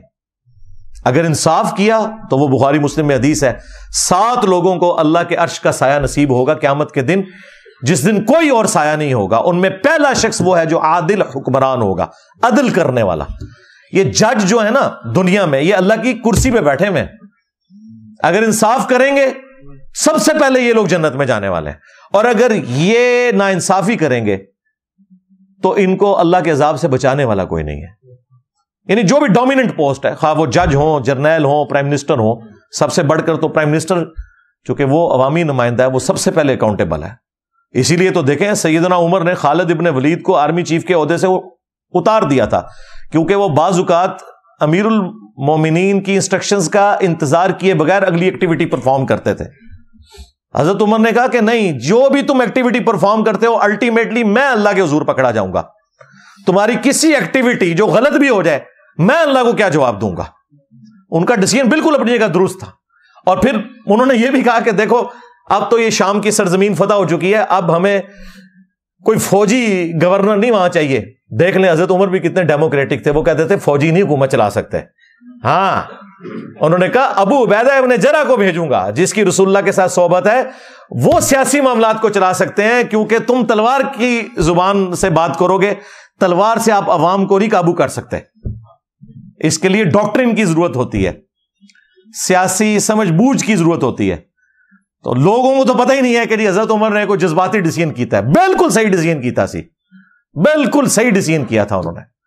حضرت عمر اتنے سمجھدار تھے, انہوں نے پولیس کا محکمہ علیحدہ کر دیا. انہوں نے کہا جو فوجی بارڈروں پہ کافروں کے خلاف لڑ رہے ہیں نا, وہ پولیس میں بھرتی نہیں ہوں گے, کیونکہ یہ تلوار کی زبان سے بات کرتے ہیں. پولیس میں وہ بندہ ہونا چاہیے جو عوامی آدمی ہو. ویسے اب ہماری پولیس کا بھی ڈنگ کافی حد تک نکل چکا ہے. ہاں میں بتاؤں, ہمارا تو چونکہ اب بڑے عرصے سے انٹریکشن ہے نا, تو میرا تو بڑا اچھا تجربہ رہا ہے اس حوالے سے. کافی حد تک اب پڑھے لکھے نوجوان بچے آ رہے ہیں, اور وہ ان ٹریننگ بھی بڑی اچھی ہو رہی ہے. پہلے بھی ہوتی تھی لیکن وہ اس ماحول میں آگے خراب ہو جاتے تھے, لیکن اب کافی بہتری آ رہی ہے. جب سے ڈاکٹر عثمان صاحب آئے ہیں, انہوں نے تو وہ سارے کا سارا ایک سلسلہ, ایک پڑھا لکھا بندہ آیا, کافی بہتری وہ لے کے آئے, لیکن ابھی بھی بہت بہتری کی ضرورت ہے. لیکن یہ حضرت عمر کا ویژن دیکھیں کہ فوجی کوئی پولیس کی ڈیوٹی نہیں کرے گا, کیونکہ پولیس میں وہ بندہ ہونا چاہیے جو گفتگو کر کے اگلے بندے کو قائل کر سکے, یہ نہیں کہ بات بات پہ اسلحہ نکال لے. تو یہ ہمارے بڑوں کا ایک ویژن تھا. تو ہم ظاہر ہمارے لیے تو رول ماڈل خلفائے راشدین ہی ہے نا, جنہوں نے اتنی بڑی بڑی حکومتیں چلائی ہیں بڑی کامیابی کے ساتھ, اور دنیا سے اس حال میں گئے ہیں کہ انہوں نے اس سسٹم سے کوئی بینیفٹ حاصل نہیں کیا, اسی طریقے سے چٹائی پہ زندگی گزری ہے اور دنیا سے چلے گئے, اور دنیا میں اپنا نام چھوڑ کے گئے. رضی اللہ عنہم اجمعین وعلیہم السلام اجمعین, آمین. تو ہم وقتاً فوقتاً ان چیزوں کو اس لیے ہائی لائٹ کرتے ہیں کہ تاکہ بڑوں تک ہماری آواز پہنچتی رہے, اور وہ اس اعتبار سے سوچتے رہیں کہ ہم سے کوئی ایسا غلط کام نہ ہو کہ اللہ کے حضور ہماری پکڑ ہو جائے. واعظین کا کام یہی ہے, ہمیں نبی الاسلام نے یہی سکھایا, کنتم خیر امۃ اخرجت للناس تأمرون بالمعروف وتنہون عن المنکر وتؤمنون باللہ. تم بہترین امت ہو ہی اس لیے کہ تم لوگوں کو نیکی کی طرف بلاتے ہو اور برائی سے روکتے ہو, اور اللہ پر ایمان لاتے ہو. ایمان بعد میں ذکر کیا, نیکی کا حکم اور برائی سے روکنا پہلے ذکر کیا. تو یہ واعظین کا یہی کام ہے کہ وہ اپنی زبان سے کم از کم برائی کو روکیں گے. حکمران کا کام ہے وہ ہاتھ سے روکے گا. وہ صحیح مسلم میں حدیث ہے, نبی صلی اللہ علیہ وآلہ وسلم نے فرمایا کہ ہو سکے تو اپنے ہاتھ سے برائی کو روکو, جو حکمرانوں کا کام ہے, جن کے ہاتھ میں سلطہ ہے, گورنمنٹ ہے. ہاتھ سے نہیں روک سکتے تو زبان سے روکو, جو واعظین کا کام ہے. زبان سے بھی نہیں روک سکتے تو کم از کم دل میں برائی کو برا سمجھو. لیکن ساتھ ہی فرمایا ذالک اضعف الایمان, یہ پھر ایمان کا سب سے کمزور درجہ ہے, دل میں برا جاننا. یہ کمزور سا دھاگا ہی ہے, اس لیے ایٹ لیسٹ زبان سے روکنا چاہیے. ہمارے استاد ڈاکٹر اسرار صاحب رحمہ اللہ کہا کرتے تھے گونگے شیطان نہیں بننا چاہیے, کم از کم زبان ضرور کھولو. اور اس طرح کا زبان کھولنا, کسی کو نصیحت کرنا فائدہ دے دیتا ہے. بعض اوقات کوئی بات انسان کی پھنسی ہوئی ہوتی ہے تو وہ نکل جاتی ہے کہ یار نہیں, واقعی سوچنے کی ضرورت ہے کہ یہ ہم کیوں کر رہے ہیں, ہمیں یوں نہیں کرنا چاہیے. تو یہ فائدہ ہوتا ہے. چلیں اب اسی کو میں غنیمت سمجھتے ہوئے وہ تیسرا کریٹیکل ایشو بھی آخر میں ڈسکس کر لوں, جو پچھلے ایک ویک کے اندر chairman P T I Imran Khan صاحب کے کریکٹر کے پوائنٹ آف ویو سے جو سوشل میڈیا کے اوپر بھی اور مین سٹریم میڈیا کے اوپر بھی جو معاملات چل رہے ہیں, میں اس چکر میں نہیں پڑھوں گا کہ ان کا ذاتی کردار کیسا ہے. ہمارا ٹاپک یہ نہیں ہے. ہم یہ کہیں گے کہ جو لوگ اس ذاتی کردار کو اچھالنے کی کوشش کر رہے ہیں, ان میں بھی کئی ایسے لوگ ہیں جن کا کردار بھی اسی طرح کا ہوگا.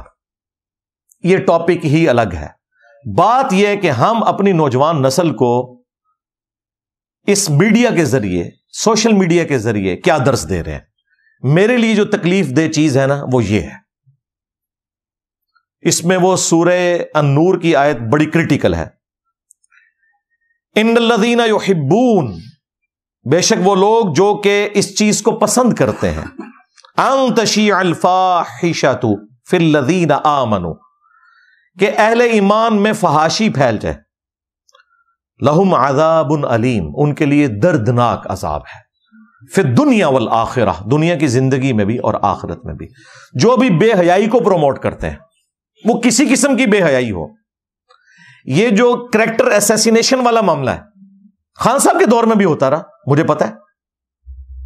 جب جج ارشد ملک نے سارا ڈرامہ کھول دیا کس طریقے سے وہ والی حکومت ختم کی گئی تھی, اور بعد میں خان صاحب بھی خود مان گئے کہ اس زمانے میں 2017 میں نواز شریف صاحب کو کیسے ہٹایا گیا تھا, تو اس کو بیک فٹ پہ کرنے کے لیے اس کی بھی ایک ویڈیو آپ کو پتا ہے باہر آ گئی تھی.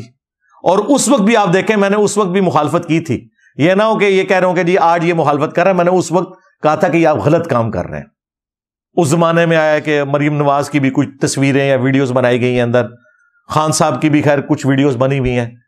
اللہ کا شکر ہے میں نے تو کوئی ویڈیو نہیں دیکھی, لیکن جو صحافی دیکھ چکے ہیں وہ بتاتے ہیں کہ اس طرح کی ویڈیوز ہیں. تو میری اس وقت بھی ویڈیو آئی تھی کہ یار یہ کام چھوڑ دیں. اور اب مجھے تو زیادہ افسوس یہ ہوا, یعنی جو سمجھدار قسم کے صحافی ہیں, شاہ زیب خان زادہ کو میں 0 سے ملٹیپلائی نہیں کروں گا اس ایک انٹرویو کی وجہ سے جو انہوں نے خاور مانے کا کیا. میری عادت نہیں ہے کسی کی ایک غلطی کی وجہ سے 0 سے ملٹیپلائی کر دیا جائے. وہ تو صحابہ کرام سے بھی, اولو العزم قسم کے صحابہ سے بھی غلطیاں ہوئی ہیں, وہ چھوڑ دیں. انتہائی انٹیلیجنٹ اور سمجھدار قسم کا شارپ جرنلسٹ ہے, اس کے مقابلے کا کوئی نہیں ہے. یہ جو انہوں نے انٹرویو کیا 55 منٹ کا, اس کے بھی جو پہلے 30 منٹ ہے نا وہ فضولیات ہیں, جو آخری اس کے جو 25 منٹ ہیں وہ کمال کا کام کیا ہے. اس نے اس شخص کی 2 نمبری عوام کے سامنے رکھ دی ہے کہ پہلے وہ ویڈیوز میں کیا کہتا تھا وہ, اور اب وہ ویڈیوز میں کیا کہہ رہا ہے. کمال کا انٹرویو ہے, لیکن آخری جو 25-30 منٹ ہے جو شروع کے بالکل بلو دی بیلٹ گفتگو, حالانکہ شاہ زیب کا مزاج ہی نہیں اس قسم کی گفتگو کرنا, پھر بھی اس نے بڑی کنٹرول گفتگو کی ہے. اس کے باوجود ظاہر ہے وہ گفتگو ہی ایسی ہے کہ جب آپ کیچڑ میں کوئی پتھر پھینکیں گے تو چھینٹیں تو اڑیں گی, اور وہی چیزیں اس میں سے اڑی, وہ جس قسم کی غلیظ گفتگو. میں تو اسے رپیٹ بھی نہیں کرنا چاہتا. تو میں تو بالکل ان چیزوں کے حق میں نہیں ہوں کہ اس طرح کے انٹرویوز ہمارے مین میڈیا کے اوپر لائے جائیں, غلاظت کے اوپر مبنی. پولیٹیکل اختلاف پہ لانا ہے, پریس کانفرنسز کرنی ہے, کسی نے اپنی مرضی سے کرنی ہے یا کسی کے زور پہ, وہ ضرور کرے یار, جو مرضی کرنا ہے. پہلے بھی تم ایک گند میں تھے, اب دوسرے گند میں آ گئے ہو, ہمیں پتہ ہے. نہ کوئی پاکستان کے ساتھ مخلص ہے اس طرح کے پولیٹیکل لوٹے جو بینیفٹ اٹھانے کے لیے کبھی ایک جماعت میں کبھی دوسری جماعت میں, ہمیں کوئی غرض نہیں اس سے. لیکن جو اس قسم کی بے حیائی کے اوپر مبنی باتیں ہوتی ہیں, کسی کی ذاتی باتیں, چاہے وہ درست بھی ہوں, تب بھی ان کو میڈیا میں اس طریقے سے ڈسکس کرنا, یہ ہم اپنے بچوں کو کیا میسج دے رہے ہیں. پھر ایک شخص جو ابھی جیل کے اندر ہے وہ اپنا دفاع بھی نہیں کر سکتا. میں کہتا ہوں باہر بھی ہو تب بھی یہ نہیں کرنا چاہیے. ابھی یہ 3-4 دن پہلے وہ ایک کوئی کتاب بھی کسی ایک جو خود بھی ماشاءاللہ اس عورت کا کریکٹر کیا ہے انورٹڈ کامز میں, یعنی پاکستان, اسلامی جمہوریہ پاکستان میں اس قسم کی کتابیں ان کی رونمائی ہو رہی ہے, اور چلے رونمائی ہو گئی ٹھیک ہے, ان کو بھی حق ہے رہنے کا, لیکن اس کو میڈیا میں اجاگر کرنا یہ تو قانوناً بھی غلط ہے. اور پھر عمر چیمہ, طلعت حسین, یہ وہ صحافی ہیں جو سنجیدہ بیسک ہیومن رائٹس میں بلیو کرنے والے لوگ, وہ بھی ادھر اندر بیٹھے ہوئے ہیں. اب وہ لاکھ صفائیاں دینے جی ہم تو صحافی ہیں, ہم نے تو ہر جگہ جانا ہے. یار آپ لوگوں کا لیول ہے کہ ان لوگوں کے پاس جا کے بیٹھیں یار, ان لوگوں کی باتیں سنیں. پولیٹیکل اختلاف ضرور کریں, لیکن وہی کام جن کو آپ کچھ عرصہ پہلے تک کنڈیم کرتے تھے, اب ان کاموں میں آپ خود حصے دار بن گئے. یہی صحافی ہمیں اس وقت بتاتے تھے, بالکل ٹھیک بتاتے تھے, جو کچھ خان صاحب کر رہے تھے, نیب کے ذریعے اپنے مخالفین کو اٹھواتے تھے, پی کا آرڈیننس کا ظلم, اسی طریقے سے ارشد ملک کی وہ بے حیائی پہ مبنی ویڈیو, اور یہ سارا کچھ, اور یہ کہتے تھے یہ کوئی انسانیت ہے کیا, یہ پاکستان کی نوجوان نسل کو آپ نے تباہ و برباد کرنا ہے, گالی گلوچ کا کلچر نوجوانوں میں راسخ کر دیا ہے. بالکل ہم آپ کے ساتھ ہیں, آپ ٹھیک کہہ رہے تھے, لیکن اب بھی آپ کھڑے ہو نا کہ اب جو کچھ ہو رہا ہے, اب بھی جو لوگ ماورائے عدالت اٹھائے جا رہے ہیں ان کے حق میں بولتے ہیں, لیکن اتنے شد و مت سے نہیں جس طرح بولنا چاہیے. اور اس طرح کی جو بے حیائی پہ مبنی ایکٹیویٹیز ہیں, یار اللہ سے ڈر جاؤ, خدا کے لیے مرنا ہے, اللہ کو جواب دہ ہونا ہے. مطلب ہم دنیا میں تو اپنی چلیں غصہ نکال لیں گے, لیکن اس میں سے نکلنا کچھ نہیں ہے. میں تو حیران ہوں اپنے بڑوں کے اوپر کہ وہ یہ ساری کی ساری چیزیں ہونے دے رہے ہیں. اس کے اوپر کوئی از خود نوٹس ہمارے چیف جسٹس صاحب بھی نہیں لے رہے.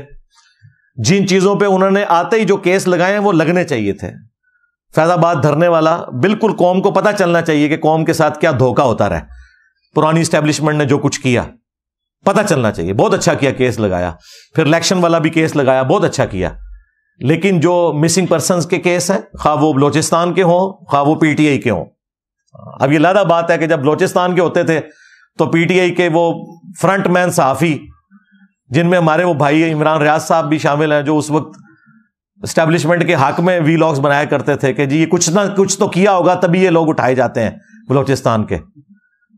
تو بھائی یہ ہو جاتا ہے پھر, چاہے بلوچستان سے کوئی مسنگ ہے, چاہے پی ٹی آئی سے کوئی مسنگ ہے, چاہے نون لیگ سے ہے, پیپلز پارٹی سے ہے, قانوناً ماورائے عدالت کوئی بھی چیز نہیں ہونی چاہیے. نہ کوئی ادارہ کرے نہ کوئی مذہبی جماعت کرے. بالکل سیدھی سی بات ہے. ایک اصول کے اوپر کھڑے ہوں, پہلے مسلمان بنے پھر پاکستانی بنے, اور اس کے بعد آپ نے اسٹیبلشمنٹ کا اعلی کار بننا ہے, ان کا بنے, پی ٹی آئی کا یا نون لیگ کا یا پیپلز پارٹی کا اعلی کار بننا ہے, وہ بعد میں بنے. پہلے آپ اپنی جو کمٹمنٹ ہے نا وہ پوری کریں جو اللہ کے ساتھ ہے اور جو اس ملک کے ساتھ ہے, اس ملک کے آئین کے ساتھ ہے. یہ اپنی باقی جو ایفیلیشنز ہیں نا ان کو بعد میں لے کے آئیں. لیکن ہم لوگ جو ہے نا اپنے ذاتی مقاصد کو پہلے نمبر پہ رکھتے ہیں, باقی ساری چیزوں کو بعد میں لے کے آتے ہیں. اور پھر وہ دیکھ لیں اب کیا اشر ہو رہا ہے. ساروں نے مزہ چکھ لیا ہے. ہاں علی بھائی آپ کو نہیں پتا, فوج کے بغیر تو ہم رات کو سو نہیں سکتے. اب تو فوج کے ساتھ بھی نہیں آپ سو سک رہے جیلوں کے اندر. ہاں ٹھیک ہے. تو نہ اتنا آگے جائیں کہ یار ہمارے جیسے لوگوں کے لیے بھی آواز اٹھانا آپ کے لیے مشکل ہو جائے. پہلے ہی سے آپ کو سمجھا رہے تھے کہ یار حساب سے چلیں, یہ کوئی طریقہ نہیں ہے. جھوٹے الزامات لگا کے آپ اپنے معاملات کو کتنا عرصہ چلا سکتے ہیں. جھوٹ کے اوپر جو بھی بنیاد ہے ایک نہ ایک دن تو کھل جانی ہوتی ہے. تو اور آخر میں وہی بات کروں گا جو ہر سال میں 14 اگست کے اوپر بھی میسج دیتا ہوں. چلے آج میں 26 نومبر 2023 کو بھی میسج دوں گا کہ خدا کے لیے ہر بندہ اپنا کام کرے. ہاں آرمی چیف کا کام جو ہے وہ کرے, چیف جسٹس کا جو کام ہے وہ کام بس وہی کام کرے, اور پرائم منسٹر کو یہ دونوں اپنا اپنا کام کرنے دیں. پرائم منسٹر بیچارہ ہمیشہ پوری زندگی اس چیز کے ساتھ ہی اپنی زندگی گزارتا ہے کہ میں نے آرمی کو کس طریقے سے سیٹسفائی کرنا ہے, میں نے جوڈیشری کو کس طرح سیٹسفائی کرنا ہے, اور وہ اپنا کام کر ہی نہیں سکتا. کوئی بھی ہو پرائم منسٹر, اب تو سب کو ہاتھ لگ چکے ہیں اللہ کے فضل سے. تو سارے اپنا اپنا کام کریں. جب تک ہم اپنا اپنا کام نہیں کریں گے ایمانداری کے ساتھ, اس وقت تک یہ ملک آگے نہیں جا سکتا. اور جب ہم اپنا کام نہیں کر رہے ہوتے تو یقیناً ٹائم تو آپ نے پاس کرنا ہے, پھر دوسروں کا کام کر رہے ہوتے ہیں. اور جب دوسروں کا کام کرتے ہیں تو اپنا کام بھی رہ جاتا ہے اور دوسروں کا خراب ہی ہوتا ہے, وہ بنتا کوئی نہیں. جس کو میں کہتا ہوں لچ فرائی کرنا, یہ لچ فرائی کرنا چھوڑ دیں. باقی جو ملک کی اکانومی ہے ظاہر ہے اتنی آسانی سے تو یہ اب اٹھنے والی نہیں ہے. میں نے تو اپنے بھائی جو ہیں فیصل وڈائچ صاحب, جو دیکھو سنو جانو والا کرتے ہیں چینل, ان سے بھی میں نے ریکویسٹ کی تھی. انہوں نے میری ریکویسٹ کے اوپر ایک پروگرام ریکارڈ کروایا ہے. سلمان شاہ صاحب, سلمان شاہ ہی نام ہے نا ان کا, ہاں سلمان شاہ صاحب, جو مشرف دور میں بھی اسی فیلڈ میں رہے ہیں وزیر. ان کے ساتھ ایک انہوں نے نا پوڈ کاسٹ کی ہے آلموسٹ 1 گھنٹے کی. اس میں انہوں نے کچھ سولوشن دیے ہیں کہ اکانومی کیسے اوپر جائے. میں نے تو سارے صحافیوں کو بھی کہا, ان کو اسپیسیفک نہیں کہا, وہ پڑھا لکھا بندہ ہے فیصل وڈائچ. میں نے کہا یار رونے تو سارے روتے ہیں, آپ بتاؤ نکلنا کیسے ہے, یہ بھی بتاؤ نا.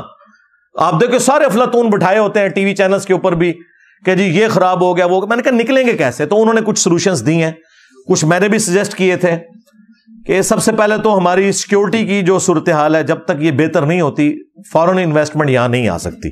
سیدھی سی بات ہے, جہاں ہم خود محفوظ نہیں ہیں وہاں باہر کا کوئی بندہ آ کے انویسٹمنٹ کہاں سے کرے گا, خواہ وہ ٹورزم کی فارم میں ہو یا کوئی یہاں پہ انڈسٹری لگانے والا معاملہ ہو. اس کے بعد اسٹیبلٹی بھی آنی چاہیے, جو میں شروع سے کہہ رہا ہوں کہ 2 چارٹر لکھے جانے چاہیے. چارٹر آف ڈیموکریسی, کہ کوئی کسی کی ٹانگ کھینچ کے گورنمنٹ کو نہیں گرائے گا, جس طرح 2017 میں ہوا اور 2022 میں ہوا. دوسرا چارٹر آف اکانومی, کہ گورنمنٹ بدل بھی جائے تب بھی جب ایک گورنمنٹ کوئی ڈیسیژن کرے اکانومی کے پوائنٹ آف ویو سے, وہ چلتا رہے گا, وہ چینج نہیں ہوگا. وہ ساری کی ساری جماعتیں بیٹھ کے اس کے اوپر ڈیسیژن کریں, اور 5 دفعہ اسمبلیوں کو ایک انسانوں کی طرح وقت پورا کرنے دیں. پھر انشاءاللہ تعالیٰ کوئی معاملات سٹیبلٹی کی طرف جائیں گے. اس کے بعد جو امیر لوگ ہیں ان سے ٹیکس لیا جائے. غریب تو بیچارہ صابن کی ٹکیا کے اوپر بھی دے رہا ہے ٹیکس, پیٹرول کے اوپر بھی. 1 لیٹر موٹر بائک میں ڈلواتا ہے نا تو بیچارہ وہ آلموسٹ تیسرا حصہ اور بعض اوقات آدھا حصہ ٹیکسز میں دے رہا ہوتا ہے، اور جو مہنگی گاڑیوں والے ہیں وہ بھی اتنا ہی ٹیکس دے رہے ہوتے ہیں، اور کاروباری طبقہ تو آپ کو پتہ ہے وہ تو ٹیکس چوری کر رہا ہوتا ہے، سیدھی سی بات ہے۔ آپ کی کتنی سٹیل ملز اور باقی ان لوگوں کے بجلی کے بل دیکھیں آپ تو آپ حیران ہو جائیں گے۔ اور جب یہ کریک ڈاؤن شروع ہے تو کاروباری چھوڑ دے، غریب بھی جو ہے نا بجلی چوری کر رہا ہے، امیر تو کر ہی رہا ہے۔ تو یہ جو چوریوں والا معاملہ ہے یہ بھی رکے، فوری انصاف والا معاملہ ہو۔ ٹیکسز جب تک نہیں ہوں گے ملک نہیں اٹھے گا، ٹیکس کے بغیر نہیں ہو سکتا۔ زکوٰۃ کا نظام اس صورت میں ہوگا جب ایمانداری کے ساتھ لوگ زکوٰۃ گورنمنٹ کو دیں، اس امید کے اوپر کہ گورنمنٹ صحیح جگہ خرچ کرے گی، اور وہ ہمیں تو کوئی امید نہیں ہے لہٰذا ہم تو اپنی زکوٰۃ خود ہی دیں گے، سارے اس لیے خود دیتے ہیں۔ اب دوسرا ذریعہ وہ ٹیکسز والا ہے۔ یورپ امریکہ کی ہم بات کرتے ہیں تو بھائی وہاں 40% ٹیکس دیتے ہیں اپنی انکم کا، 100 میں سے 40 روپے گورنمنٹ کو دیتے ہیں، 60 روپے اپنے پاس رکھتے ہیں، تو لیکن گورنمنٹ بھی تو ان کو ساری فیسلٹیز دیتی ہے نا۔ یہاں پہ ایسی صورتحال نہیں ہے۔ ایک صحت کارڈ شروع ہوا تھا، وہ بھی آلموسٹ آخری سانسیں لے رہا ہے، ٹھیک ہے۔ بے نظیر انکم سپورٹ پروگرام جو ہے وہ ماشاءاللہ چل رہا ہے، تو کچھ چیزیں چل رہی ہیں لیکن زیادہ تر چیزیں تو اپنی موت خود مر جاتی ہیں۔ ابھی پچھلے دنوں میں خبروں میں دیکھ رہا تھا کہ پنڈی اسلام آباد کے 6 ہاسپٹلز کے پاس بجٹ ہی ختم ہو گیا۔ وہ جو غریب لوگ علاج کرواتے تھے وہ کہتے ہیں ہمارے پاس اب پیسے نہیں، کہاں سے؟ ظاہر ہے ملک کمائے گا تو خود بھی کھائے گا اور کسی کو کھلائے گا نا۔ تو ملک ہمارا کما تو کوئی نہیں رہا، یہ ادھار کے پیسے اٹھاتے ہیں، وہ خرچ کر دیتے ہیں۔ بھائی ادھار ہمیں اس لیے ملتا ہے کہ ہم آگے، سب سے زیادہ دنیا میں اگر کوئی مقروض ہے تو امریکہ ہے، اور ٹاپ پہ بھی اکانومی ہے تو امریکہ کی ہے۔ بھائی اگر وہ اٹھاتے ہیں نا قرضہ تو وہ اس کو انویسٹ کر کے اس میں سے جنریٹ بھی کرتے ہیں، ہم صرف لے کے کھاتے رہتے ہیں، جب ختم ہو جاتا ہے تو پھر ہم کسی سے اور ادھار مانگتے ہیں۔ تو کب تک کوئی ادھار ہمیں دے گا؟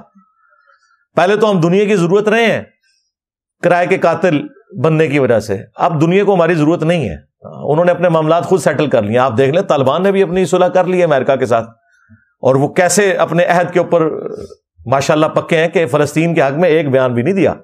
ہاں یہ کمٹمنٹ تھی ان کی امریکہ کے ساتھ۔ قطر میں جب یہ فائنل ان کے ہینڈ اوور کیا گیا، انہوں نے کہا حضرت آپ کو غلط فہمی ہوئی ہے، یہ پشتون موومنٹ ہے، آپ اس کو اسلامک جہاد نہ کہیں، ہم اپنی آزادی کے لیے جنگ لڑ رہے ہیں، اس کا اسلام سے کوئی تعلق نہیں ہے۔ دنیا میں کہیں مسلمانوں پہ ظلم ہوگا ہم کوئی بیان نہیں دیں گے۔ اللہ کے فضل سے نہ کشمیر کے لیے کوئی بیان آتا ہے ان کا، ہاں انڈیا سے وہ پینگے بڑھا رہے ہیں، اور نہ فلسطین کے لیے کوئی بیان آتا ہے۔ ہمیں تو یہاں بتایا گیا تھا کہ یہ جناب کوئی خلافت راشدہ قائم ہو گئی ہے، ایک بریگیڈ انہوں نے قائم ہوتے ہی جو ہے نا بھیج دینی ہے وہاں کشمیر فتح کرنے کے لیے اور ایک فلسطین کے لیے۔ لو سامو چھڑ دو یار، جو کچھ آپ کو بتایا جا رہا ہے ایسا نہیں ہوتا، ایسا تو نہیں ہوتا۔ ہاں ہاں وہ ساری کی ساری امیدیں تو بڑھ گئیں، یعنی کہ مر گئیں، ٹھیک ہے نا، ایسا تو نہیں ہوتا یار۔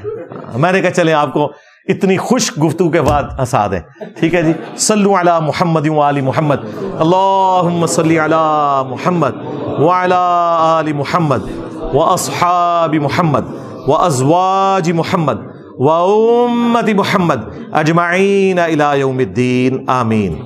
اللہم انی اسألک بانک انت اللہ لا الہ الا انت الاحد الصمد الذي لم يلد ولم يولد ولم يكن له كفوا احد وإلهكم إله واحد لا الہ الا هو الرحمن الرحیم الف لام میم اللہ لا الہ الا هو الحی القیوم اللہم صلی علی محمد وعلی آل محمد اللہم ربنا آتنا فی الدنیا حسنہ وفی الآخرة حسنة وقنا عذاب النار ربنا آتنا من لدنک رحمہ وهيئ لنا من امرنا رشدا ربنا هب لنا من ازواجنا وذرياتنا قرة اعين وجعلنا للمتقين اماما اللهم اغفر لحينا وميتنا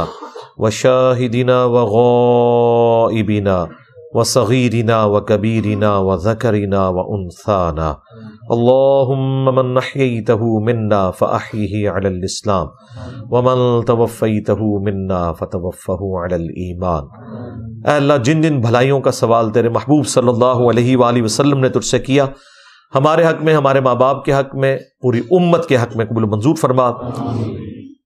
جن جن چیزوں کے شر سے تیرے محبوب صلی اللہ علیہ وآلہ وسلم نے تیری پناہ طلب کی، ہمیں، ہمارے ماں باپ کو، ہمارے بیوی بچوں کو، پوری امت کو ان چیزوں کے شر سے اپنی پناہ عطا فرما۔ خصوص بالخصوص چائنا میں، انڈیا میں، فلسطین میں، کشمیر میں، یمن میں، افغانستان میں، عراق میں، شام میں، پاکستان میں بھی جہاں کئی مسلمان تکلیف میں مبتلا ہیں، غیب سے ان کی عزت، آبرو، جان و مال کی حفاظت فرما۔ اے اللہ ختم نبوت صلی اللہ علیہ وآلہ وسلم کی برکت سے جو نبیوں والا کام اس امت کو شفٹ ہوا، ہمیں پوری ایمانداری کے ساتھ قرآن و سنت کی دعوت کو عام کرنے کی توفیق عطا فرما۔ حاضرین کے دلوں میں جو جو نیک اور جائز دعائیں ہیں قبول فرما۔